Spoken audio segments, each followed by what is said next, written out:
Good. Okay, away to the races. Good afternoon and welcome everyone. Thank you for joining us for the 2025 All-Party Interfaith Caucus.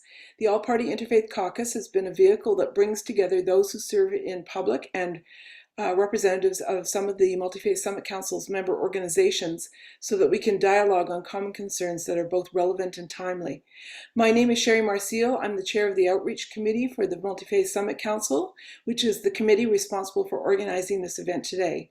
We are grateful for those who have accepted our invitation to participate in the program, and especially for those who accept the challenge of being on the panel today to discuss the theme, which is affecting social change, how to foster a spirit of collaboration. We are also grateful to have with us a guest moderator whom I will introduce shortly.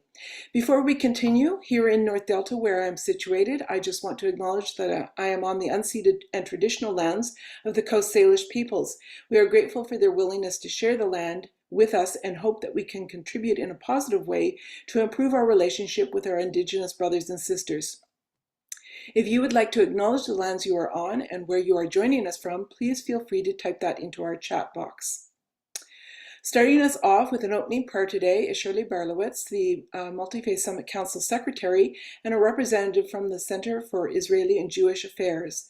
Shirley is also co-chair of the Legislative Review Committee. Please go ahead and remember to unmute yourself, Shirley. Thanks, Sherry. Can you hear me? All right. Thank you. Shalom, you all. I was asked to do an opening prayer. So if you want to keep your eyes closed or open or whatever you want, whatever makes you feel more deeply connected to Spirit, please do so. I'm going to do it in a Jewish style, and I'm going to say, Hashem, Spirit of the universe, we gather today from many faiths, cultures, and paths, each bringing our unique voices, stories, and traditions. And yet we come with one shared purpose to build a world that is more just, more compassionate, and more whole. In the Jewish tradition, we are taught, Hine ma tov u'manayim shevet achim gam yachad. It's from Psalm 133. It's how good and pleasant it is when people dwell together in unity. May this gathering be a reflection of that unity. May we listen deeply, speak honestly, and act boldly, not as isolated individuals or communities, but as partners in sacred work. Help us foster a spirit of collaboration where difference becomes strength.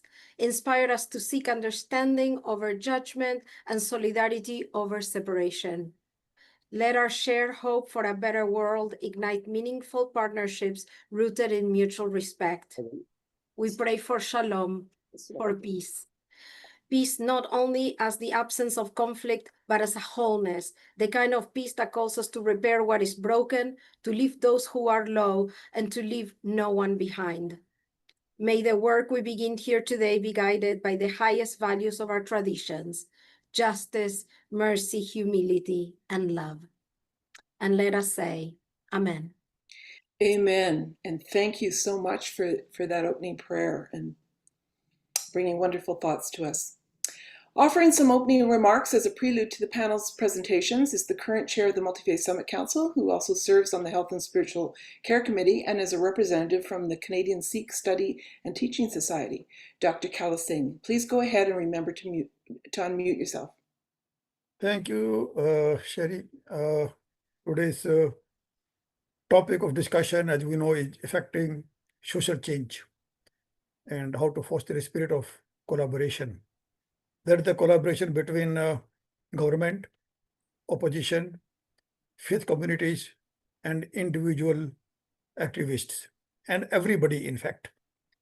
Social justice is right to life, right against racial discrimination, right to have food and clean water, right to corruption-free service, right to own things, right to education, work, religious freedom, freedom of expression, and to protect the environment. Because there has not been social justice, the humanity has been suffering from the time immemorial. And even today, the people, especially whom we call addiction sufferers, and others are suffering today. There's a lot of misinformation about addiction. There's a lot of misinformation about different faith communities. Because of that, we spread hate and problems for each other. There is a need to have more factual information on people suffering from addiction and about different faith communities. And there's a need to have interfaith dialogue to understand the other communities and to collaborate with them. The coronavirus pandemic has proved that we need global cooperation between faith communities, individual activists, government in power and the opposition, the compassion and understanding to control the virus. In the same way, I sincerely hope that we can bring social change if all of us collaborate. Though almost all religions preach love, selfless service, sympathy, compassion for each other, still there is a religious hatred and enmity. There's a need to focus on these ideals rather than on the differences. Such type of interfaith caucus is the need of the day. I hope that all of us, that is the politicians in government and in the opposition, faith communities, and the individuals will take and carry the message discussed today and help in fostering the change. Thank you very much. Thank you, Dr. Singh. Wonderful opening comments to set the tone for what we're trying to accomplish here today. Leading our panel through the discussion is our special guest moderator, Mr. Michael Lee. Michael is the son of Hong Kong immigrants who was born and raised in Vancouver. He is married and has 3 children. Prior to obtaining his law degree at the University of Victoria, he worked as a ministerial assistant to a federal cabinet minister in Justice and National Defense. Michael was elected for 2 terms as MLA for Vancouver-Langara and served as a shadow minister and as an official opposition critic. In his current professional life, Michael is the Chief Strategic Officer of Urban Logic, which provides leading AI-powered data analytics platforms for governments. He also previously appeared in the All-Party Interfaith Caucus as a guest speaker. Today, we welcome Michael back as our guest moderator. It is very nice to have you with us again. I will now turn the time over to you to guide us through the panel portion of today's caucus, which will end at 5:20 p.m. so we can wrap up. Michael, thank you for being here, and please unmute and go ahead. Well, thank you, Sherry, for the kind introduction, and thank you to the Multi-Faith Summit Council for the kind invitation to join you today to moderate the esteemed panel. And thank you again, Shirley and Dr. Singh, for starting off in such a good way this discussion this afternoon. I have the distinct pleasure to introduce the 6 panelists and then invite them to speak to us for a time between 4 to 5 minutes. I know that in my previous participations in these interfaith discussions that there's lots of common learnings on common values that we all share. And to recognize, as Dr. Singh spoke about, the awareness of that, to share our thoughts. I appreciate all of the participants that are making the time to join us for this discussion. And we hope that there will be a good interactive discussion, both between myself and the panelists, as well as saving about 20 to 25 minutes near the end for a Q&A as well. So please do feel free to type your questions in as you reflect on them. So in this order that I'll be introducing is the order in which they'll be speaking. I'll introduce all 6 panelists and then turn it over to Asfaq first. Avaq Ahmad serves as the Secretary Outreach for Ahmadiyya Muslim Jamia Vancouver. He's been active in interfaith circles in British Columbia for the past decade. He is a certified financial risk manager with a strong interest in sustainability and climate risk, SCR, and contributes as a question writer for the Global SCR exam. Welcome. Next, we have Jesse Sunner, who was first elected as an MLA for Surrey Newton in the 2024 provincial election. She is a member of the BC NDP Government Caucus, recently appointed as well as Parliamentary Secretary for Anti-Racism Initiatives. Prior to being elected to the legislature, Jessie was the human rights lawyer and trade unionist for the HEU, Hospital Employees Union. She's been a strong advocate in Surrey for years, serving as the Vice President of the Surrey Women's Centre, Vice Chair of the Surrey Police Board. She has also served on the boards of the South Asian Bar Association, BC College of Social Workers, and the United Nations Association in Canada. Welcome, Jessie. We have next Elder Travis Woosley, who is a resident of Delta, named as an Area 70 and member of the 11th Quorum of the 70 of the Church of Jesus Christ of Latter-day Saints at the April 2021 General Conference. Prior to this calling, Travis has served in various leadership roles, including as bishop, who presides over a congregation, and the role of stake president, who oversees multiple congregations. Elder Woosley received a bachelor's degree in both human kinetics and physical therapy from UBC. Since 1998, he has worked as a physical therapist and is the owner and clinical director of Sun God Sports and Orthopedic Physiotherapy Clinics. Elder Woosley is also an adjunct professor at UBC's postgraduate MSK program. Born in Edmonton and married to Christine, they're proud parents of 3 children. Welcome. Next, we have Tony Luck, who's the MLA for Fraser-Nicola, elected in 2024. He's originally born and raised in Richmond. Sorry, I had 2 different bios here, so I'm just trying to check which bio I'm going to be going off of, Tony. He has deep roots in British Columbia before settling in Abbotsford, later settling in Abbotsford, making his way to Merritt. He has a BBA, Bachelor of Business Administration, and a BA in History from University of Fraser Valley. Strong supporter of post-secondary education. He served as the chair of the UFV Alumni Association. He has a professional career, including 26 years at BC Hydro, later as a financial consultant and a licensed realtor in Merritt. His public service experience includes a term as a city councilor in Mission and a term in Merritt as city councilor, serving on regional boards and committees. In the legislature, he serves as the critic for municipal affairs and local government.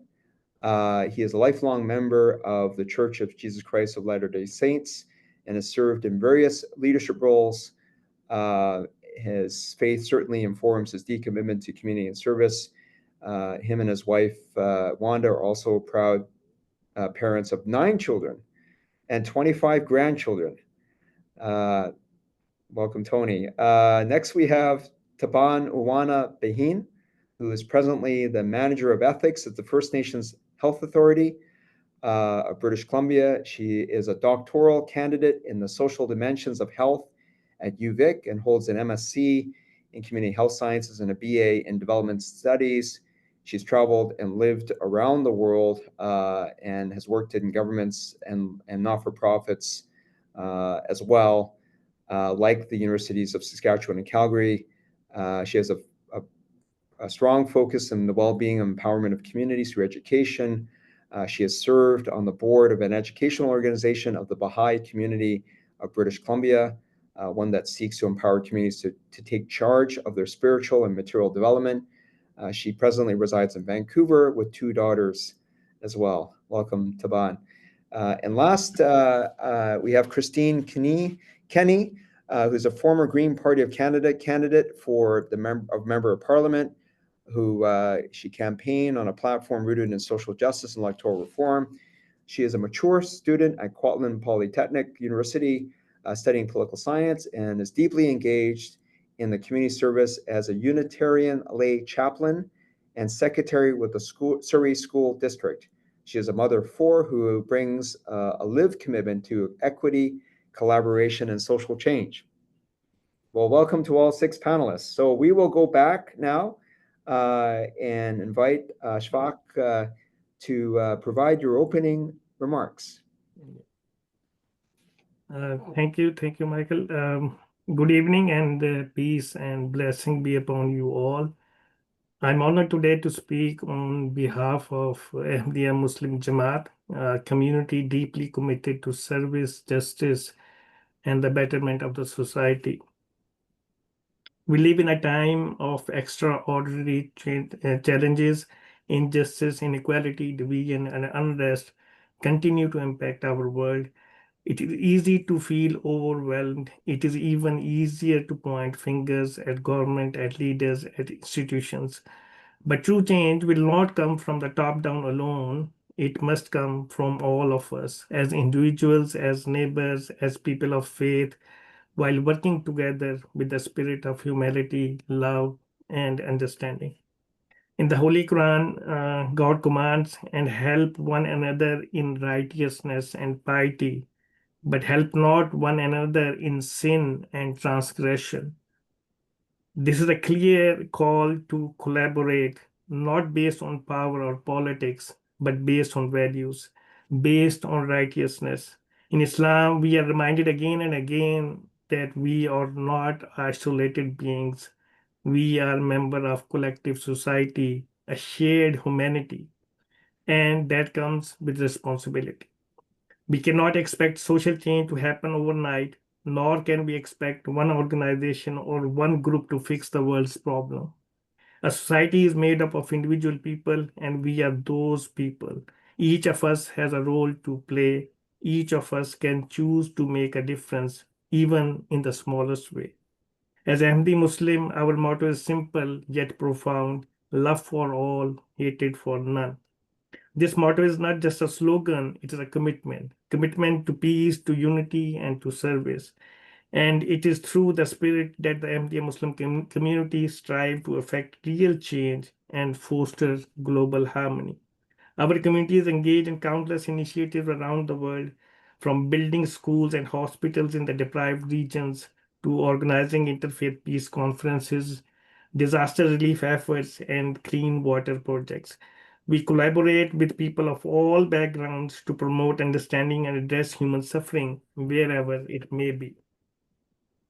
In 2004, the worldwide leader of the Ahmadiyya Muslim community established the National Peace Symposium in the UK, where religious leaders, dignitaries, ambassadors, politicians, diplomats, civil rights organizations, parliamentarians, and all stakeholders of different backgrounds are invited.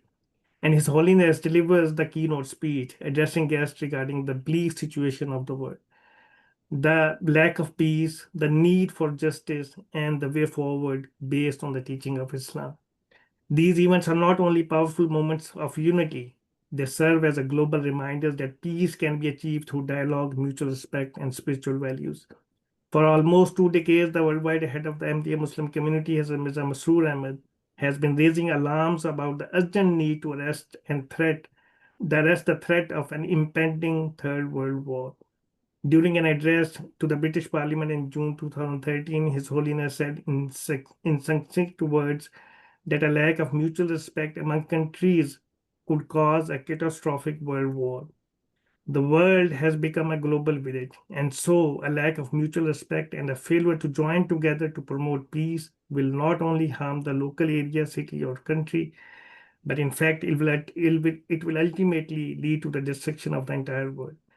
We are all well aware of the horrific devastation caused by the last 2 world wars, the sign that another world war is on the horizon. If a world war breaks out, the Western world will also be deeply affected by its far-reaching and devastating consequences. We do not have to agree on everything to work together, but we should agree on this, that every human being deserves respect, justice, and kindness. When we come together with understanding, with open hearts and shared purpose, we become more than just individuals. We become a collective force for good. So I leave you with this thought: do not underestimate your impact. Whether you are a teacher, a parent, a student, an environmentalist, or simply someone who cares, you are part of the solution. Your voice matters, your effort counts. Together, let us build bridges, let us serve with sincerity, and let us foster a spirit of collaboration. One act of love, one gesture of generosity, one conversation at a time. Thank you. Well, thank you, Ashfaq, for leading us off in such a good way and staying within time as well. I didn't have to raise any hand, which I forgot to mention at the beginning. I might give you a hand signal, but I do have 2 minutes to ask you a quick question about your thoughts, and I think that the shared values that we all recognize were very clear in your comments, as well as the theme around peace. This is a question I'll ask you for a quick response on, which is something that was circulated to the panel in advance, was just the theme around the role that faith-based communities can play in helping people navigate misinformation without causing division. I think that the theme around love for all, hate for none is certainly one element of that. But do you want to comment further for another 90 seconds on that? Yeah, if you're asking question particularly about the misinformation, I think the question is not about the misinformation or the use of the social media alone. It is how we think actually. A man become what he thinks actually, and that matters. The main question is whether we want to use a particular platform or misuse a platform. That matters. We can misuse anything, any organization, any conference, anything. You can misuse it. You can misuse TV. You can misuse actually a university or any place, even the place of worship. Actually, it depends on how you think. Actually, it depends on your thoughts. The problem is with the thoughts. Actually, with the level of morality which we have. If it is declining, then there will be issues. And there will be issues in the social media as well. Then there will be issue on other platforms as well. The problem that we should recognize that whether there's a decline on the moral front or not. If it is there, then we have to address this issue. Then we will be misusing many other things as well if there's a moral decline. So it's not only question actually related to the social media, then we will misuse other things as well. So I think from the faith group perspective, I think we should focus on the individual morality aspect as well. If collectively, if we think the moral decadence is happening, then we should address this issue.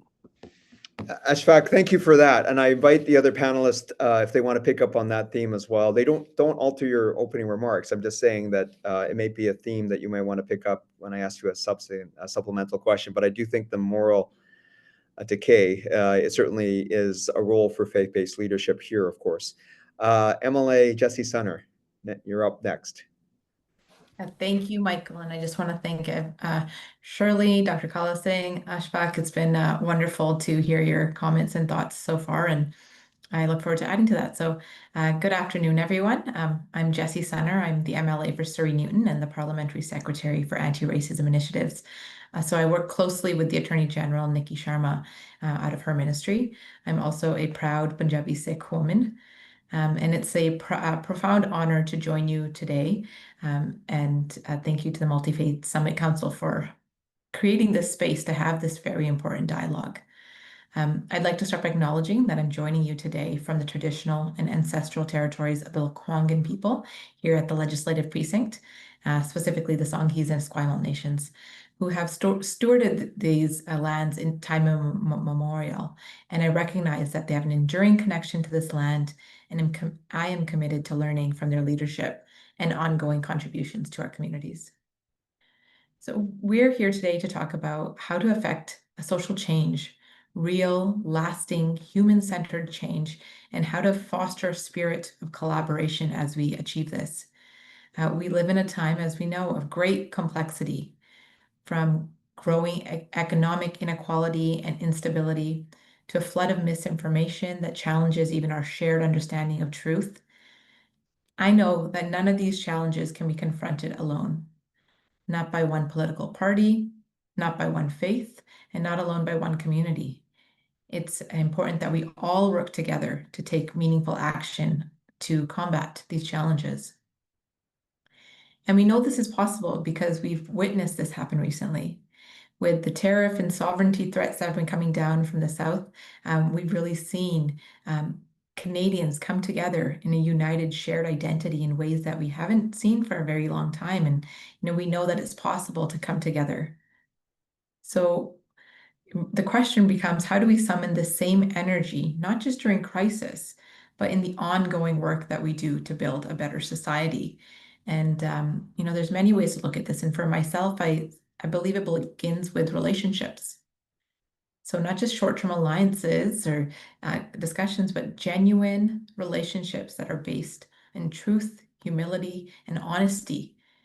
And this is something that this council understands deeply, and that's why it's always so wonderful to be a part of it. The council represents many, but speak with one voice for justice, inclusion, and protection for the vulnerable. And that unity is intentional, because it's a model for what our province and our country needs more of. This day of dialogue and bridge building isn't always easy work. It means acknowledging that no one group has all the answers. It means sitting at the same table where people may not always agree, but choosing to stay at that table, not because it's easy or comfortable, but because it's deeply necessary to do this work. So let's continue to strengthen our partnerships and deepen this trust together. With our faiths as our compass, we can work together to affect real, meaningful social change. And that's why I'm so excited to be a part of this discussion and gathering to help build that spark. And thank you again to each and every one of you for being here and for including me in today's dialogue. Well, How's thanks, that? Jesse, and appreciate that. I just as a follow-on, and this does relate to your last message around the table and having all the voices around, diverse voices around the table. How do you see any government, not just this provincial government, but any government making it easier for communities and faith groups to come together on important social issues? I think what we really need to do is working, it takes working together, creating the space to have these dialogues. And in my role as the Parliamentary Secretary for Anti-Racism Initiatives kind of overlaps into the faith space as well, because we see faith-based hate as well, that we are sort of dealing with communities that we see communities that are dealing with anti-Semitism or Islamophobia or anti-Sikh hate, anti-Asian hate. There's a lot of things that we see in the work that I do, and creating the space to have those dialogues together is really important, but also making sure that we are providing the supports as a government. I think any government, whether it's ours, any government, it's important to help fund and create spaces for these opportunities for community to come together and truly work towards affecting change on important social issues. And that can often be something that all different governments struggle with, but recognizing that I think in this space, especially, a little goes a long way. There is so much need and want in our communities to come together and connect at that human level on our values and bringing trust and humility to the work that we do, that if we as government can help support these organizations that are doing the work to come together, create spaces like the Multi-Faith Council, it can help encourage grassroots initiatives and leadership and decision-making in a way that can ultimately help our government systems change as well, because the knowledge and the power exists at that grassroots level, and we can really learn a lot from folks in the community that are doing this work every single day, even when they don't have to do it, right? They're doing it out of passion and knowing that they're bringing these values and upholding so many values that so many of our faiths hold together.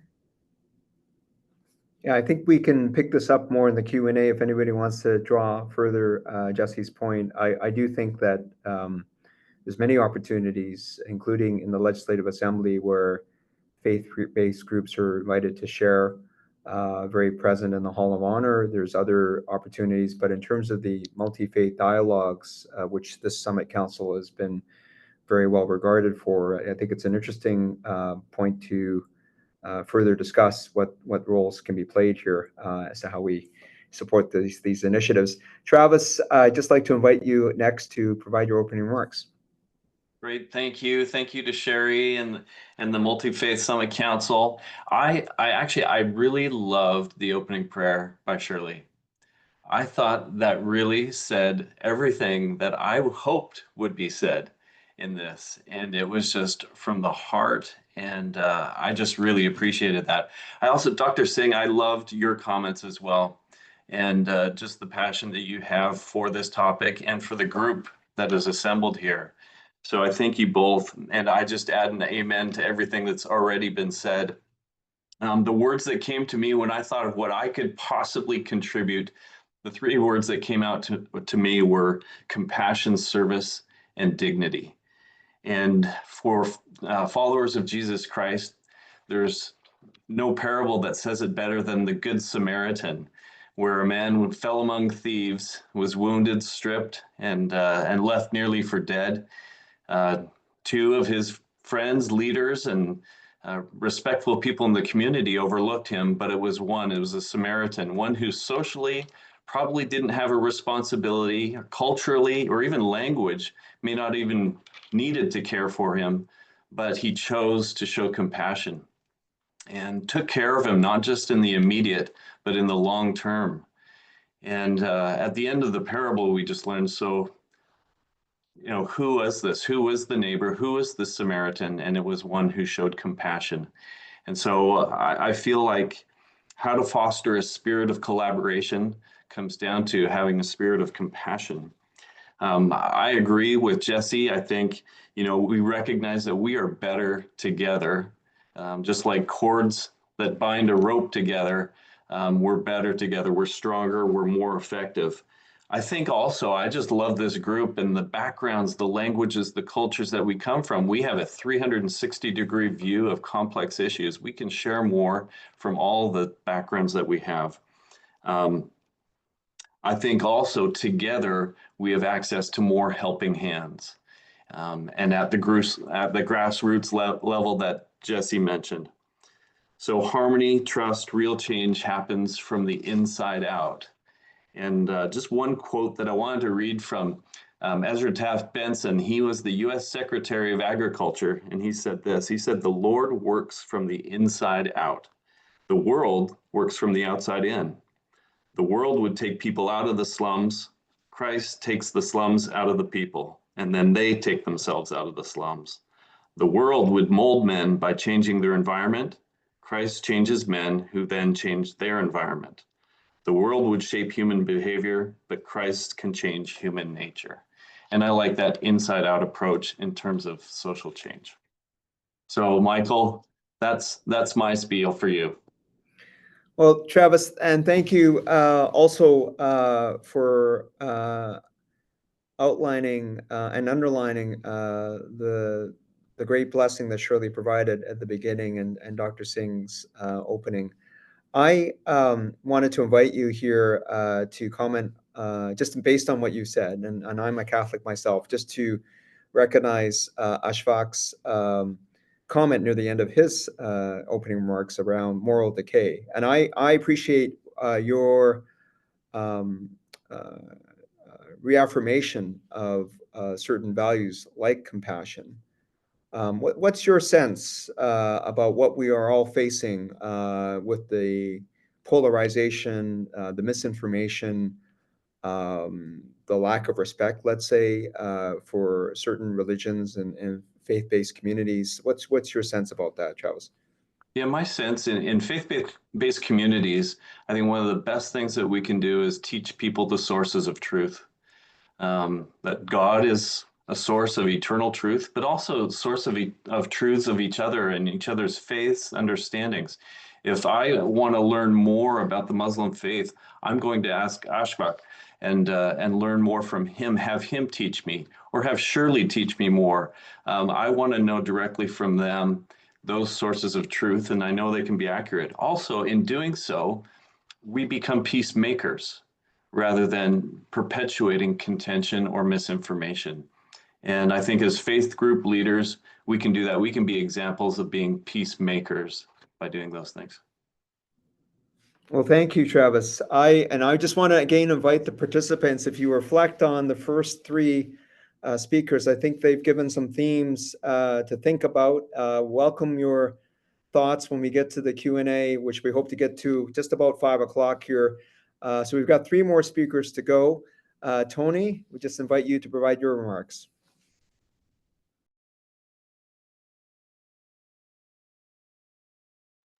I'm on mute too. Tony, you're on mute. Can you hear us, Tony? Oh, there we go. There we go. Sorry. Good. First of all, thank you, Michael, for the introduction, and really appreciate being invited here. Sherry, thank you very much for inviting me. This is a first-time opportunity, so it's the first time I've been involved in a symposium like this. I'm really excited to be part of this adventure here we're on, the symposium. And just for clarification, my wife and I did not have 9 children. We're a blended family, so. Sonny's fully aware of that. Jesse's probably pretty aware of that. I've mentioned that in the house before. So yeah, we're a blended family. So really appreciate the comments and everything. So to me, it's an honor to be here today among so many dedicated individuals like yourself and communities gathered in the shared spiritual spirit of unity, understanding, and hope. To me, this Interfaith Symposium is more than a meeting of minds. It is a gathering of hearts. We come from different walks of life, different traditions, and different belief systems, but today we are united by a common purpose: to build a more compassionate, inclusive, and just world. In times of growing division and uncertainty, spaces like this become very sacred to groups like this. They remind us that dialogue is not just a tool, it is a responsibility. Today, as we discuss how to foster a spirit of collaboration, we're not merely exchanging ideas. As I see it, we're planting seeds for the future that we hope to grow together. We live in a world of stunning diversity across faiths, cultures, languages, and ways of being. This richness should be of greatest strength, and yet too often our differences become barriers rather than bridges, breeding misunderstanding or fear instead of mutual respect and inspiration. At the core, however, we all share the same essential human desire: to be heard, to be valued, to live with dignity and purpose, and to experience peace. The challenge before us is not whether we can come together, but how we do it, or how we move beyond mere tolerance to true celebration, and how we honor every story, every background, and every soul with the reverence it deserves. But we must also be honest about the times we are living in. We are experiencing a crisis of connection. Public dialogue has grown coarse. Outrage is often louder than empathy. Self-interest, too, often drowns out the common good. So how do we foster a spirit of collaborative change in such a climate? I think we begin by returning to shared values: empathy, humility, compassion, and our community, common humanity. These are not modern inventions. They are ancient principles found at the heart of every faith tradition. In Christianity, Jesus taught us to love our neighbors, even those who may seem different or opposed to us. In Islam, the Prophet Muhammad, peace be upon him, remind us that we are not true believers until we love for others what we love in ourselves. In Judaism, we are called repeatedly to welcome the stranger and protect the vulnerable. The Buddhist tradition teaches loving kindness of all beings. And indigenous wisdom speaks to deep respect for all creation and the interconnectedness of life. These teachings offer a moral compass to navigate a fragmented world.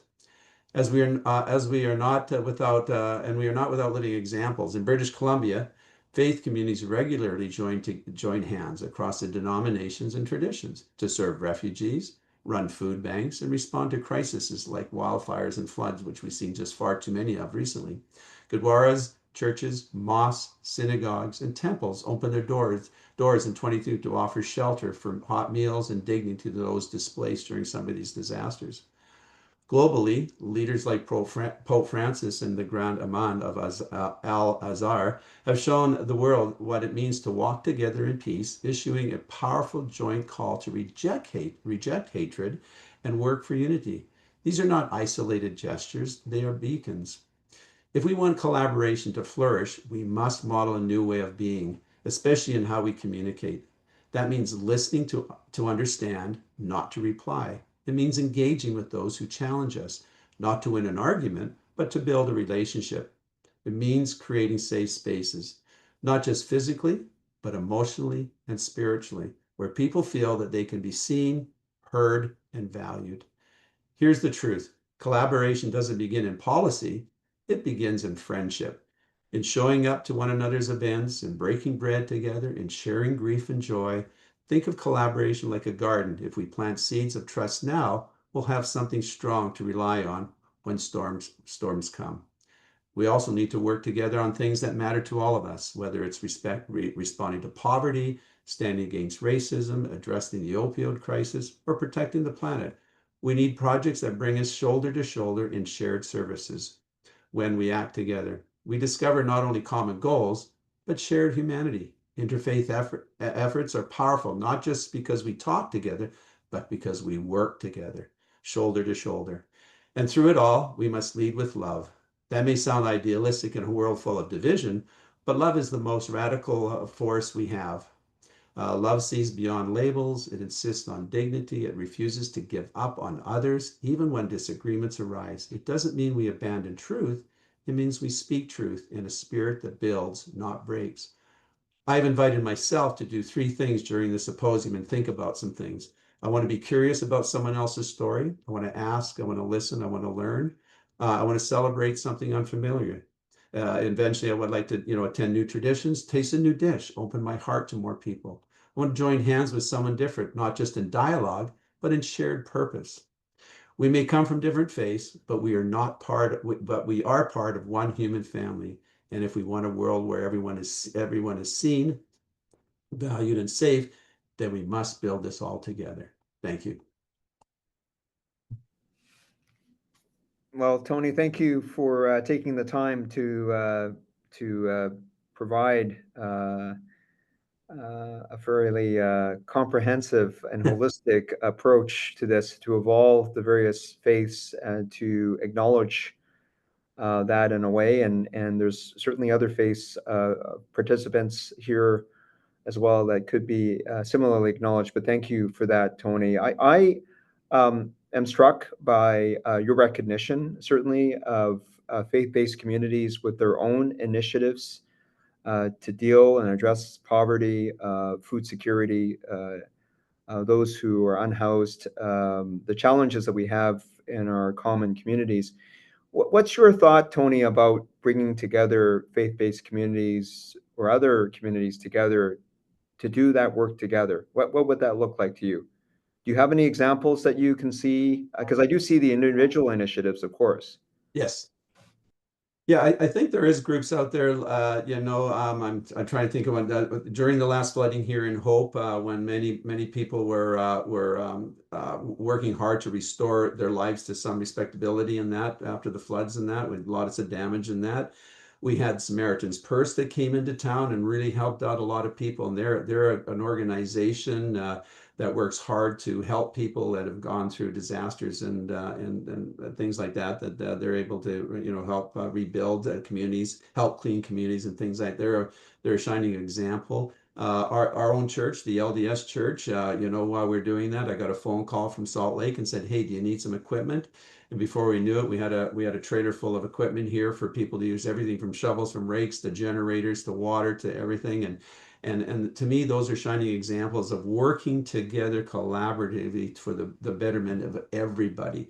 We didn't ask if you're LDS or if you're Catholic or if you're Baha'i or anything before we went in to help. Everybody got together and we just worked together to help. I rolled up my sleeves, put my gumboots on, and was out there working. We had people come from other communities, Kelowna, Salmon Arm, to come into our community to work together. Nobody asked, were you of my faith or you're not or anything. They just dug in and did what needed to be done and helped restore and bring back some faith into the community. So that's how I see that. And I think we probably need a lot more of that as we move forward. It's just people not asking questions. You just get in and do, right? And I think that's a huge part of what we need to do more in our world. And yeah. Thank you, Tony. Yeah. Taban? Well, thank you so much. I'm finding it difficult to follow that presentation because so many of the things that were stated were just so they resonate very deeply and profoundly with what I was hoping to share as well. So thank you very much, actually, to all of the speakers that preceded. So I really, again, it is an honor to be part of this caucus. I'm very much grateful to hear the exchange of these ideas and to be able to come together and engage in this really important topic and thinking about collaboration. I actually wanted to build on what Tony just shared, and I was just thinking earlier, just there when as he was speaking about collaboration and this idea of mutual support and coming together for a common purpose, I was thinking that really this idea of that the further rise as individuals, as local communities and institutions, these three constant protagonists in our society, how each of them have a part to play. And each one has capacities and qualities that have to be developed. And that each one is actually incapable of manifesting its full potential on its own. So this idea that it's by strengthening these dynamic relationships between the individual, community, and institutions of society, including religious institutions, that, that their powers are combined and multiplied. So the Baha'i teachings actually explain that the more the qualities of cooperation and mutual assistance are manifested by people, the more will human society advance and progress, and prosperity will manifest itself. So I share this because I think that the array of challenges before humanity will not be resolved by approaches that reproduce patterns that give rise to the very challenges that that have come about. So the patterns of conflict, of hostility, of competition and contest, these are habits that are pitting certain interests against others. And that many people pursue social change in the context of these powerful forces that act on us. And I think that was spoken to earlier. I think Dr. Singh spoke to moral decay. And so I was just thinking about how this idea that large segments of the world, masses of people agree that actually we do need noble and deeply humanistic values that were articulated by all of the previous speakers. Everyone shared some of those values, that humanity is one people, that full equality between the sexes is a vital component of the progress of society, that education must be universal. I'm just highlighting a few more, that rational investigation of the truth must prevail over dogmatic ideology and prejudices. So just to add to that, some of the values that were earlier articulated. And in the Baha'i teachings, it talks about the purpose of justice is the appearance of unity. So this idea that even this idea that further states that we must be anxiously concerned with the needs of the age we live in and center all of our deliberations on its exigencies and requirements. Those are also from the Baha'i teachings. So central to overcoming these negative social forces that I mentioned earlier, just and ones that were actually, I think, were shared earlier as well, that somehow social media promotes and other forms of media and their social forces around this, is actually the combined forces of reason and morality working in tandem. And that the power of reason must be coupled with the motivating forces of those principles that everyone and those values that everyone has espoused. Now, one of the things that I was just thinking is that we all agree with this. It sounds like we're of one mind. And perhaps one of the questions is, how do we put this into practice? And I think, Tony, you mentioned this as well. So I think really this idea, an essential need before society, is to deepen our understanding of the process by which these relationships that I mentioned earlier, underlying our social fabric, can be strengthened, and how such strengthening can assist a community to measurably improve its circumstances. So I love that there are representatives of government, there are representatives of religious groups. So how do we strengthen this fabric of society and each of these protagonists? And I wanted to give an example because I think a few people are actually from Surrey as well and have their roots there. So I was just thinking about how in Guildford I'm connected to a community building process where there are wave after wave of those displaced by war and oppression who are finding home and seeking their aspirations for the next generation by building a future in that neighborhood. And in that neighborhood, we're seeing actually the emergence of possibilities for unity. And I just, again, what was shared earlier, this idea of regardless of religious background, regardless of previous antagonistic views where young people came from, the next generation is finding ways to forge a better community. And that community building process that I see in Surrey Guildford is actually in nucleus after nucleus. I'll use that term consciously because I think it's actually those seeds that was mentioned earlier, is that where we see community building and where we see those community building efforts centered around those shared values, we can see that there are spaces where young people in particular, the next generation and groups of families are able to find hope and in service to the community. And so this is something that brings me a great joy. And I hope that we can actually continue to find ways to engage in this manner in terms of sharing ideas and seeing what we're learning from our experiences in helping to build communities of this nature. Thank you. Well, thank you, Taban, and thank you for also providing your comments in response to the earlier panelists. I struck by your comment around manifestation, the roles that we each play in our communities to demonstrate the values that we are all sharing here, as well as the practicality of actually implementing this. Do you have other suggestions as to steps that could be taken that you've seen within your community? Thank you for the geographic one. And Ken, Madam, we see that you are in Surrey as well. I'm sure there's other attendees as well. But do you have other examples or other suggestions, Taban? Oh, thanks for the question. I mentioned Surrey because I actually don't live there. I live actually in the traditional territories of the Squamish, Musqueam, and the Tsleil-Waututh people. So I'm more in the Richmond area, and I see it as something that in whatever context that we live in, I see that there are people who have a longing for a better society. And it's just a matter of seeing how do we bring those teachings and the values that we've all just shared into the everyday interactions and through efforts like building activities and social spaces like community gatherings where community can come together and consult about their material and spiritual well-being. And that's something that actually, that force, that power lies with people.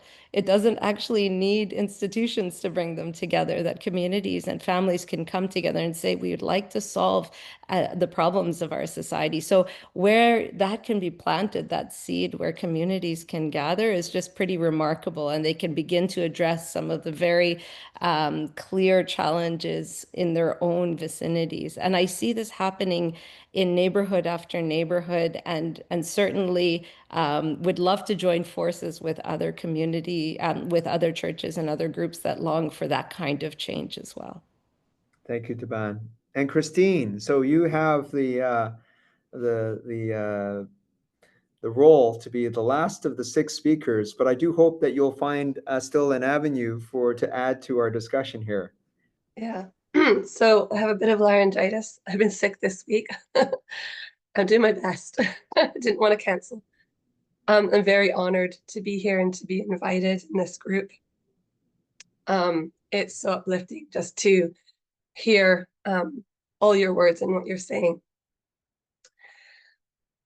I ran for the Green Party in the last election as an MP candidate for South Surrey White Rock, which is where I live. I am a mature student at Kwantlen studying political science. I actually want to go into law. I would like to be a human rights lawyer. And as a mature student, I'm in my late 40s.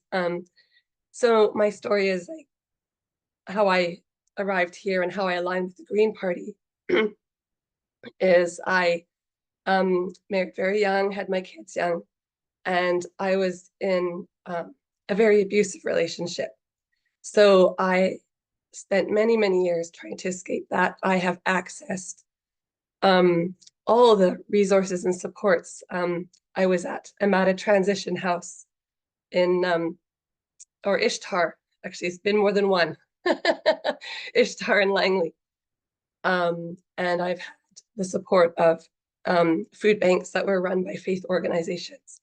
I have benefited from so much charity, so much faith-based charity that's enabled me to be where I am now.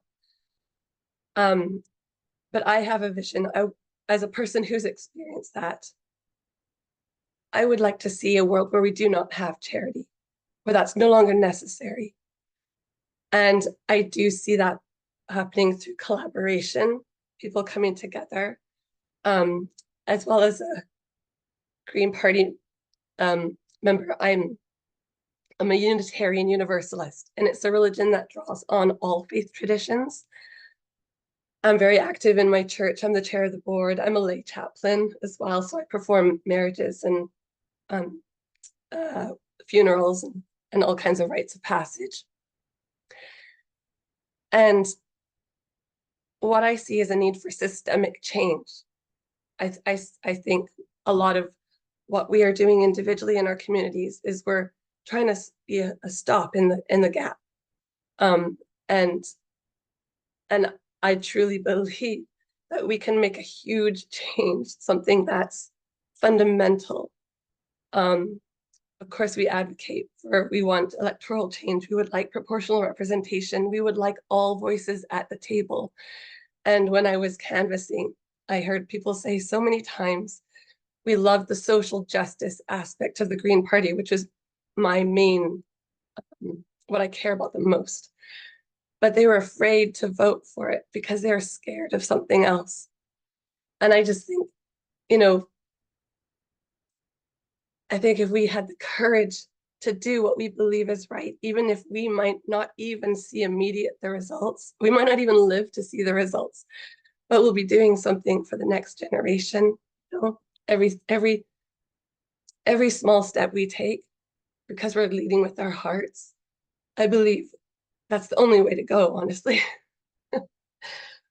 So yeah, I don't yet have my degree. I'm not yet a lawyer, but from my lived experience, I can see that we need something bigger than what we can individually do. So thank you. I have no more. I can't do it. Well, Christine, I won't ask you a supplemental then, because I think you've already been able to convey your message, and I appreciate you sharing your personal journey with us as well. It's not easy, I'm sure, for what you experience, and I'm hoping that you're getting to a better place, and that you've been able to provide this perspective, which of course, both on a social justice perspective and a general societal perspective is so important in terms of what you bring. So thank you for sharing that. Sherry did mention to me that you were not feeling well in terms of the throat and all of that, but thank you for agreeing still to join us today. It's just coming on 5 o'clock, Sherry, so I think I delivered on this part of the panel. We do have 20 minutes remaining for Q&A. I don't yet see any questions in the chat. So what I'm going to do is I'm just going to ask any of the 6 panelists, if you have any questions, and you can stick your hand up or physically, or you can work the emoticons if you want, for any other panelists who might have raised the question, just so we get that interactivity. If you don't, then I'm going to ask more questions, of course. Anything come to mind? Tony, I'm going to pick on you. Okay, Tony, there you go. Yeah, no, thank you, Michael. I appreciate that. One of the things is I listen to everybody here, and I mean, I remember when I was a young person, and I probably have had shades of racism in me as a young person, because mostly because I did not understand as a young person, a young kid. So, we lived, I grew up in Richmond, most of us white and all that kind of stuff. And the immigration really didn't ramp up for, a couple of decades later and everything.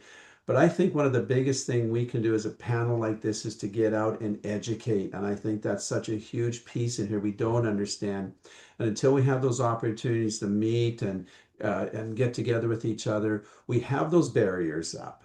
And we're afraid. We don't know. And we don't know how to interact with people and things like that. It's and all those kind of things. Like I think one of the things I said is, I'd like to sit down and break bread with somebody and try a new meal or something like that. It was my son who introduced me to Indian food. I stayed away from the longest, not just because I wasn't sure, but that education piece is so important. Now, I absolutely love Indian food, right? And it's just getting over those barriers that for some reason that we have built up within ourselves, within our families, that we got to break those down. We got to break them apart. And I think that's that education piece. It's so many times that we're missing here. So groups like this, we're getting together, we're interacting, and if this gets recorded and gets sent out, we're educators. We're teaching people that we can come together, we can work together, we can collaborate for a better world tomorrow. And Ashgaf, I want to go back to you as well. And one of the comments that I had, and I so agree with you, you know. And I'll mention God, but I think God is who we think God is and how we feel about that. So when people and families take God out of the equation, we are in moral decay. We've seen that throughout the centuries. You look at Rome, once they, became immoral, they collapse. You look at the great empires, it's when they become immoral and they go on a different track and forget about God and morality, they collapse. And it seems like today that we might be on that track with the way we socially interact, the hatred, the anger, the misinformation, the mistrust that's out there. And somehow, as a group, we need to find ways of counteracting that, because that is not good. Jesse and I, we sit in the house together, and we've had across the floor and everything, and even there, as a new MLA, I get a little uncomfortable, Jesse, with question period, as you know, and because are we setting the example for everybody else in society? I mean, is that the way we should act, and that kind of thing? So at times I get concerned about how we do things, and so it's an education piece and returning to moral and being able to have a respectful dialogues and all that in society and everything. So I really appreciate the comments that I've heard from you today. Thank you. Thanks, Tony. And I think I'll just ask Jessie just to give her an opportunity to respond, both Tony's observation there, but just also the organizing committee for this terrific, important discussion today had a number of questions which they circulated to the panel in advance. I've touched on at least two of them, but Jessie, just in terms of, I already asked you a question relating to what government can be doing to make it easier for communities. Tony has talked about education, certainly as one additional area that can help. Do you want to touch on any of the other societal type issues where government and faith-based communities, business leaders can work together to address issues like homelessness, for example, or the climate crisis or addiction recovery? Yes, absolutely. And thank you. I'm just going to pick up on some thoughts that Tony said, because like you said, we sit across the way from each other, so you don't always get to have this discussion. So it's really great to sit in this space. And I think for myself, just going overall, it's such a wonderful space to have so many different people of different religious faiths sitting in this room, to realize that we are so much more alike than we are different at the core of everything.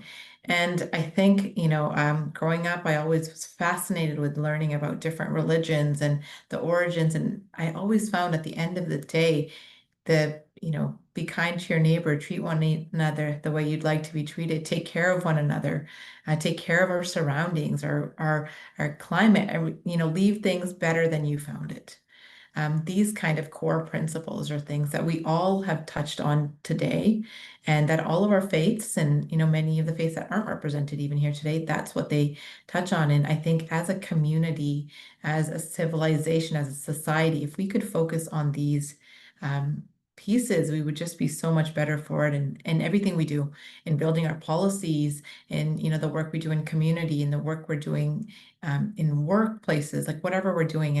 And I just think, what Tony said also of it's the education piece. It's about having awareness, right? It's not someone's fault that they grow up in a community where it is homogenous and you don't have people of different backgrounds and faith and that look different. It's our responsibility to be curious, right? So when we meet folks, instead of it can be difficult that we're taken out of one place and into another, and people look different and they speak differently, or they eat different food, and we don't know the unknown. But when we're curious, instead of judgmental in those spaces, we can just go so much further in realizing that there's a world of foods out there, and there's worlds of people, and there's worlds of opportunity to really realize that at the core of everything, what we all want the same things at the core. And I think it's so important. Why I bring that up is, Tony and I sit across from each other in the legislature. We have different political parties, but at the end of the day, I do believe at the core of it, we want to leave this world and this legislature better than we found it, and taking care of the people in this community to be able to know that they have their needs met. So touching on things that we see in community, whether we're looking at climate change or homelessness, you can come at it from different ends, but at the end of the day, we need to all work together. We know how much work faith-based communities do in a lot of this work, and we need to recognize that. We need to support it with resources, right? We need to support it with resources. We need to, yes, they can educate, but we have to provide that space to allow people to help us. Government ourselves, we can't do everything, and we actually know that folks in the grassroots can do way more than we can do, and they can do it better than us in certain ways. And we're lucky to have these partnerships. So, this isn't the first of any conversation. This is many conversations that I've had with the Multi-Faith Summit on just different policies and policy initiatives that we're thinking of, bringing them to the table to say, you know what, I might not know this thing. How do you bring your expertise into this space? And same thing, we can do the same thing when we're looking at policies in areas that touch on climate change, that touch on homelessness, that touch on everything.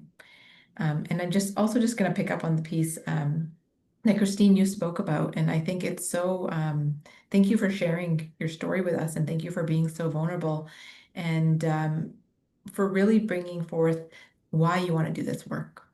And I think wherever we're leaders in political spaces, in our faith communities, in workplaces, in nonprofits, in business, there's a burning fire inside of why we want to do that work. And I think similar to you, I went into human rights law because I saw those inequalities growing up, and I saw where people weren't getting the same kind of resourcing or infrastructure, whatever it was, in communities as others, and I didn't see why that was happening. And I would see things, so questioning what's happening around you and realizing that each and every one of us have not just the ability, but the responsibility to take our skill sets and make sure we're giving back to our communities, and again, just leaving it better than we found it. So I don't know if I answered the question, but I really, truly am enjoying listening to everyone and being a part of this discussion today. Well, I think, thank you, Jesse. And I think the exchange there between Tony and Jesse is one of the benefits of this forum, to have this forum in a different way, to have this kind of level of dialogue in the way that the two of you just did. So thank you for that. I just wanted to recognize Greg Olenik's comment in the chat, which is in response to some of the dialogue here about reminding us about the Platinum Rule, treating others how they wish to be treated. Don't assume they are like you. It takes time to learn about others and empathy for their needs and wants. I just want to, in the 10 minutes that we have left, I want to give the opportunity to the other four panelists to weigh in on some of the other questions from the organizing committee, which again, Taban had given a good indicator of practical steps here. I think Jesse, in terms of consultation with the Multi-Faith Summit Council on policies, reaching out to religious leaders, community faith-based community groups. I think that is obviously there's elements of that. But in terms of other initiatives, Travis or Ashfaq, for example, to reduce homelessness, to deal with the climate crisis, or support addiction recovery, if you have comments on that, Ashfaq?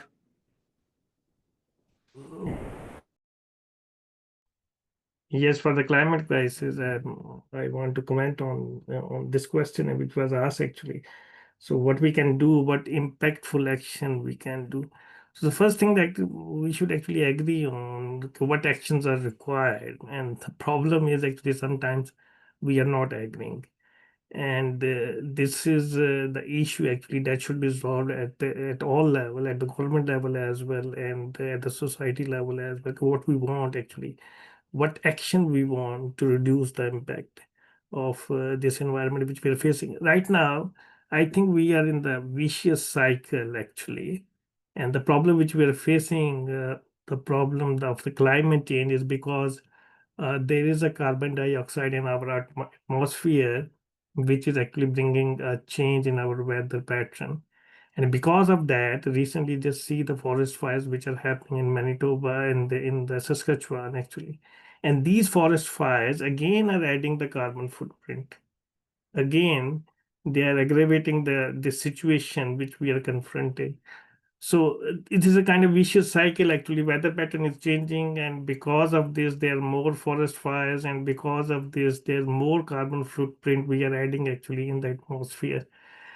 So we should come up with some kind of solution to what we can do actually. And the solution is we have to reduce the carbon footprint. And how we should do actually that we should think and think seriously at the government level as well, and I think at the society level as well. And there should be a kind of collaboration between different group and the government, and think about how we can reduce the carbon footprint. And that is, I think, a very, very important aspect. Thanks, Ashfaq. Christine, do you have a comment do you want to make on this as well in terms of Taban? I just saw you wave. Sorry, let me just finish inviting Christine. One of the elements of the organizing committee's question is around what is preventing collaborative, impactful action to combat the climate crisis. So do you see impediments there? Ashfaq is speaking to the importance of some of the collaboration, of course, but do you have other thoughts you want to add to this? Christine. Oh, me, yes. So, yeah, I think climate justice is social justice. I think the two things are entwined. This Earth is our life support system, so you can't ignore that.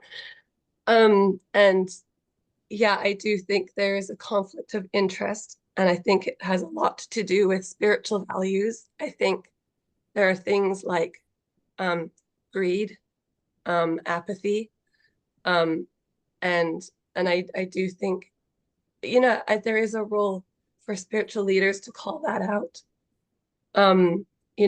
There's a lot of people who are taking more than they need. Actually, not that many, kind of at the top. And I think, again, as a Green speaking from the, my party, what we believe is the whole restructuring our entire system for justice, so that we're sharing our resources.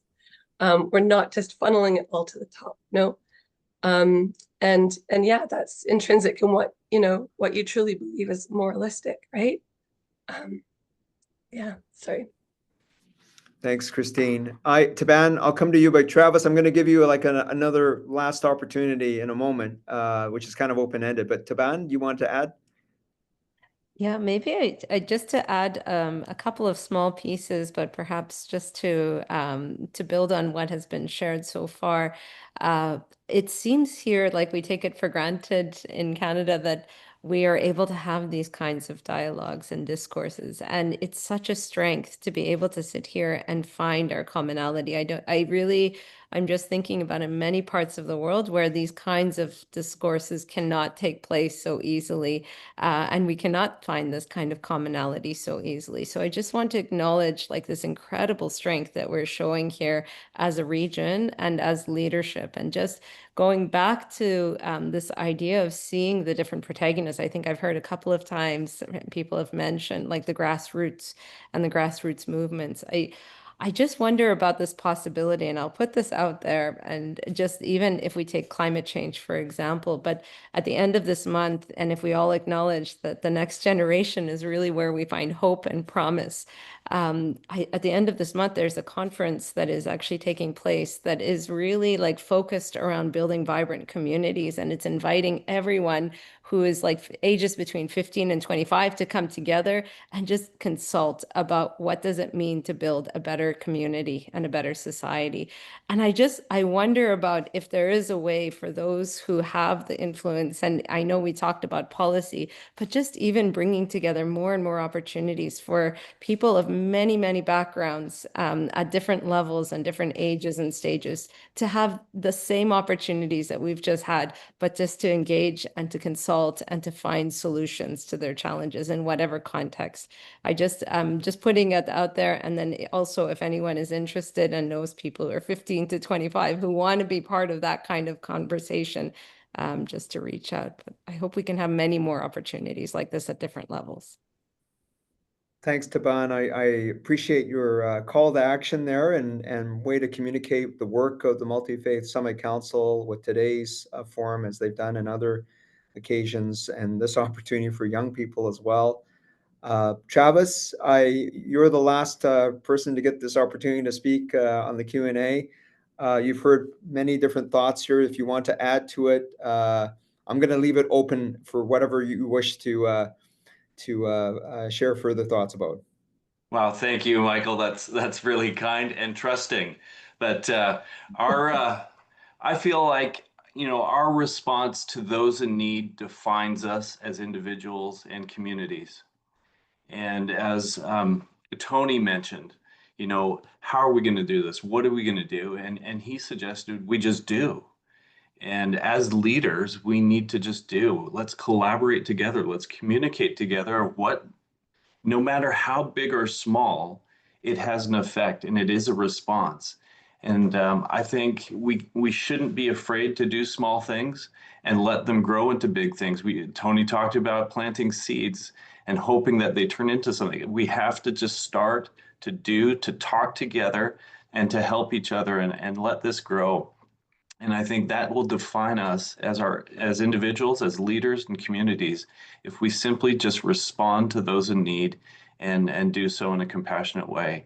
I'm grateful to see the many projects that happen in my own faith and working alongside Catholic Charities, Salvation Army, other Christian groups, also with the Sikh faith, working together with the Church of Jesus Christ Latter-day Saints.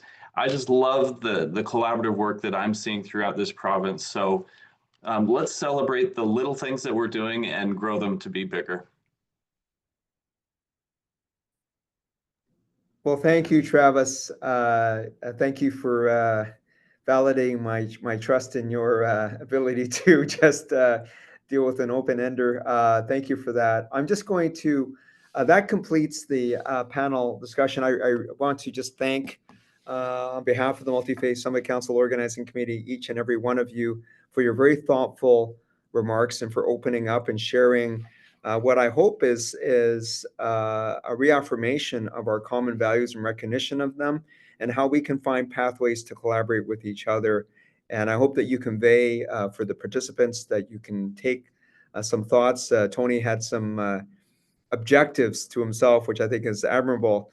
Hopefully you've learned something that inspires you to pursue further in what each of the panelists has said. So thank you very much. It's been a pleasure to be able to moderate this session. I'm going to now turn it over to Harold Rosen to provide a summation.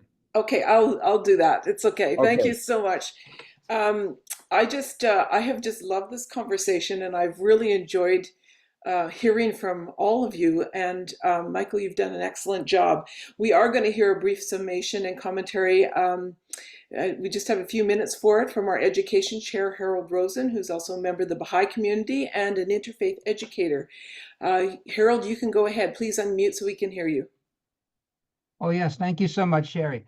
A lot of us have been to various interfaith gatherings of many different types, and we always bring a lot of hopes to such gatherings. And I want to take a little bit of a risk and share some of the worries that we sometimes have for interfaith dialogues and encounters. We worry that people can be self-promoting and talk more about their own organization than try to find common ground.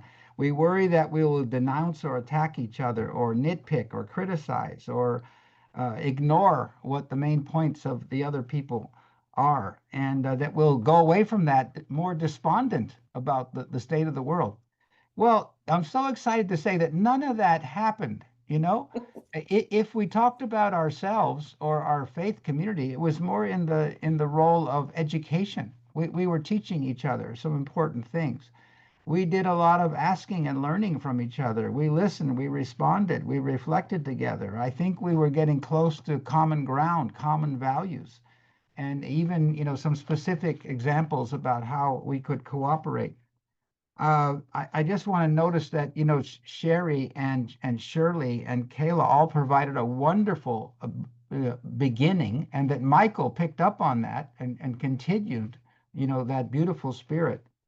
Afshak mentioned, the impending Third World War, and there were some real problems, alluded to, and he talked about declining morality, but he also, accented a lot of hope that we can make progress one conversation at a time, and we can address the climate challenge together. I heard Jesse talking about everyone must contribute to solving the problems. As we're cooperating regarding tariffs. She also mentioned the importance of being very close and intimate and humble with each other and form real relationships. She said that government can actually encourage creative spaces for interracial and interfaith cooperation. We can work across party lines. Travis brought a beautiful Christian message of compassion, service, and dignity, and how we're obligated and lucky that we can learn so much from each other, as he has done and that he was demonstrating, and that we're defined by our response to the vulnerable. Tony really mentioned different faith groups, working together: Christians, Muslims, Jews, Buddhists, Indigenous, and even the Pope and the Imam meeting and greeting each other, and that we really have one human family. Taban was emphasizing the three big protagonists: individuals, communities, institutions, how they can combine their powers and make this a better world. She emphasized that nucleus after nucleus of seed planting can go on in communities right where we live. And she mentioned building vibrant community conferences of young people that are coming up. And Christine told an incredible story about, coming up from the bottom and accessing resources that are faith-based and really helped her life, made her very productive. Her Unitarian Universalist background, her Green Party affiliation, the need for systemic change, the need for courage to bring about systemic change. She says climate justice is social justice. And the worry, of course, is greed, apathy, and those kinds of impediments. We need to share resources. So it was utterly amazing, this conference, and all of the ones we've had before have been wonderful as well. And none of those worries I mentioned, bear any fruit because of our appreciation and learning from each other. Thank you so much. Thank you, Harold. The panel has discussed many points, and hopefully the audience feels that they have been enlightened and have derived some collective discernment and wisdom from all of these thoughts, and are walking away with gems that they feel inspired to share with others. I want to extend a special thanks and appreciation to all who participated in the program, with a special thanks to the efforts of the organizing committee, our technician, the panelists, and our guest moderator, and all of you who are in the audience today. Thank you, everyone, for making time to be with us today. This Interfaith Caucus will be uploaded to the Council's YouTube channel in the next week or so. If you would like to keep up with the workings of the Multi-Faith Summit Council, you can follow our Facebook page or visit our website. Please send us an email if you have, if you want to take an interest in some of the subcommittee's projects or get involved. We could easily add you to the Council's email list so you can receive news from the Council as well. Offering the closing prayer, I'm just looking at my time. Oh, I've got like a minute. Okay, before I close. When I thought about this topic, I made some notes. And then as I listened to everybody actually speak, I found that they covered a lot of my random thoughts that I put down. See if you can identify them. These are my notes. Collaboration takes personal and political will. Problems we are facing today are bigger than one political party or one organization. No one person has the corner on the market for good ideas. Collaboration is a way forward. Some people do not care about the homeless because they have a home.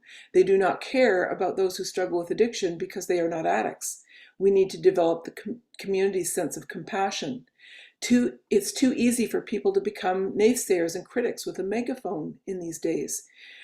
We have to ask ourselves, are we being part of the solution or part of the problem?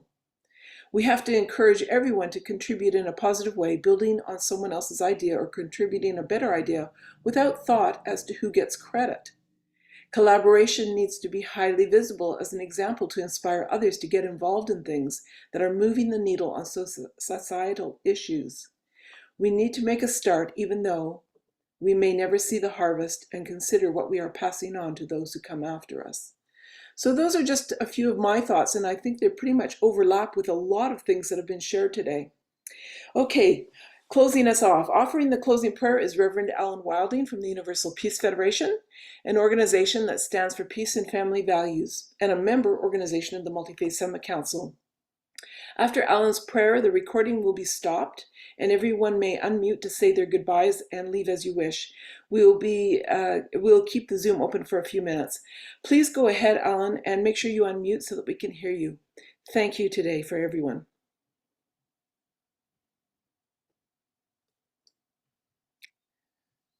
Unmute, Alan. Am I unmuted now? Yes, you are.